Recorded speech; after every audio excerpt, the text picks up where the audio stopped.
According to a statement in 2015, Motel 6 is extremely enthusiastic about cooperating with law enforcement and has been criticized by the ACLU for faxing a daily guest list to police in Warwick, Rhode Island.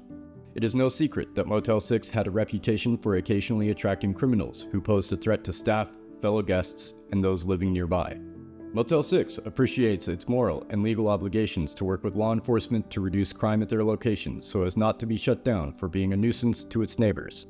Motel 6 has always encouraged properties to cultivate relationships with law enforcement as a way of fighting the chain's reputation for being seedy or unsafe. However, as Johanna Kaiser of the ACLU pointed out in 2015, there are many ways to deal with illegal activities at the motel without engaging in such a wholesale invasion of patrons' privacy. It should be noted that in 2015, the Supreme Court ruled that the City of Los Angeles could not require hotels to give guest lists to police.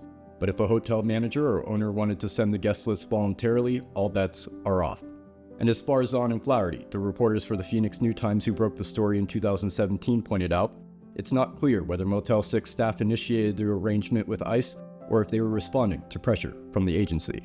For reasons that remain unclear to this day, by 2017, Motel 6 appears to have shifted its 2015 policy of cooperating with law enforcement to a policy of feeding customer information directly to ICE.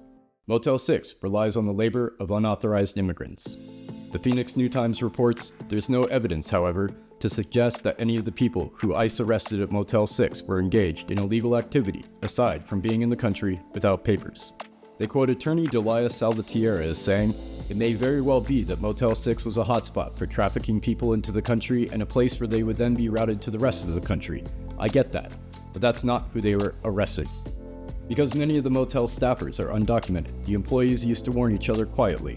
"ICE has arrived," they would mutter. It was nerve-wracking. The whole model relies on immigrants. State Representative Athena Salmon, a former bellhop at the Westin in downtown Phoenix, points out, "All of us who are working as cleaning staff are doing so without papers. The majority," said an undocumented Motel 6 employee in Phoenix. "These are people looking to build lives in America. They are people who would readily get in line for legal citizenship, green cards, or work permits, if only there was a line for them to get in."